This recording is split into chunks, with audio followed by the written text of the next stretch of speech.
السلام علیکم ورحمۃ اللہ وبرکاتہ۔ ناظرین، جس وقت خاتم النبیین نبی کریم صلی اللہ علیہ وسلم نے مکہ مکرمہ سے مدینہ طیبہ کی طرف ہجرت فرمائی تو کفار مکہ خاتم النبیین آپ صلی اللہ علیہ وسلم کی تلاش میں سرگرداں رہے۔ کفار اپنی سر توڑ کوشش کے باوجود خاتم النبیین رسول اللہ صلی اللہ علیہ وسلم کو ڈھونڈ نہ سکے۔ آخر کار ناکام ہو کر سرداران قریش نے میٹنگ بلائی اور یہ فیصلہ کیا کہ جو کوئی محمد صلی اللہ علیہ وسلم اور ابو بکر صدیق رضی اللہ تعالی عنہ کو گرفتار کر کے لائے گا یا معاذ اللہ قتل کر کے لائے گا تو اس شخص کو ہر ایک کے بدلے 100 اونٹ بطور انعام دیے جائیں گے۔ یہ انعام بہت بڑا تھا، جس کی لالچ میں آ کر کئی اوباش خاتم النبیین رسول اللہ صلی اللہ علیہ وسلم کی تلاش میں نکل پڑے، جن میں بنی مدلج کے سراقہ بن مالک بھی شامل تھے۔ سراقہ بن مالک کو خبر ہو گئی تھی کہ خاتم النبیین رسول اللہ صلی اللہ علیہ وسلم کس راستے سے گزر کر تشریف لے جا رہے ہیں، اس لیے انہوں نے گھوڑا بھی اسی سمت کو ہوا کی طرح سرپٹ دوڑایا اور خاتم النبیین رسول اللہ صلی اللہ علیہ وسلم کو پا لیا۔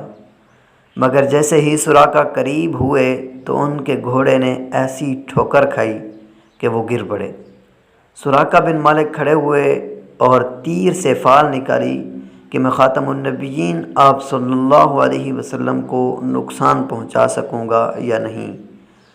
فال یہ نکلی کہ سراقہ اپنے مقصد میں کامیاب نہیں ہو سکتے، مگر پھر بھی وہ اپنے گھوڑے پر سوار ہو کر خاتم النبیین رسول اللہ صلی اللہ علیہ وسلم کے مزید قریب ہو گئے، اور جیسے ہی قریب ہوئے گھوڑے کے اگلے دونوں پاؤں گھٹنوں تک زمین میں دھنس گئے اور خود بھی وہ گھوڑے سے گر پڑے۔ دوبارہ سنبھلنے کے بعد سراقہ بن مالک نے پھر فال نکالی تو وہی پہلے والا جواب ملا۔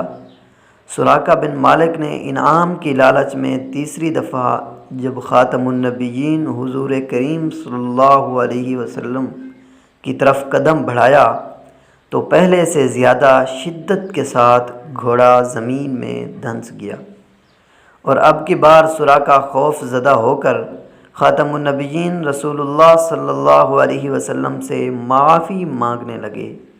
اے محمد صلی اللہ علیہ وسلم، میرا سارا ساز و سامان لے لیں، میں پیدا کرنے والے کو گواہ بنا کر کہتا ہوں کہ اب اس مصیبت سے نکل گیا تو واپس لوٹ جاؤں گا، اور آپ کے تعاقب میں آنے والوں کو بھی ادھر آنے سے روکوں گا۔ خاتم النبیین رسول اللہ صلی اللہ علیہ وسلم نے ارشاد فرمایا، ہمیں تمہارے مال کی ضرورت نہیں، تم اپنا مال اپنے ساتھ واپس لے جاؤ، البتہ جو ہمارے تعاقب میں ہو اسے واپس بھیج دینا۔ سراقہ بن مالک عرض کرنے لگے، اے محمد صلی اللہ علیہ وسلم، مجھے یقین ہے کہ آپ کا دین پورے عرب میں غالب ہو کر رہے گا۔ آپ مجھ سے وعدہ کریں، جب میں آپ کی سلطنت میں آؤں تو مجھے ایمان ملے گی، لہٰذا میرے لیے ایک امن کا پروانہ جاری فرما دیں۔ خاتم النبیین نبی کریم صلی اللہ علیہ وسلم نے عامر بن فہیرہ کو حکم دیا کہ سراقہ کو چمڑے کے ایک ٹکڑے پر امان نامہ تحریر لکھ دیں۔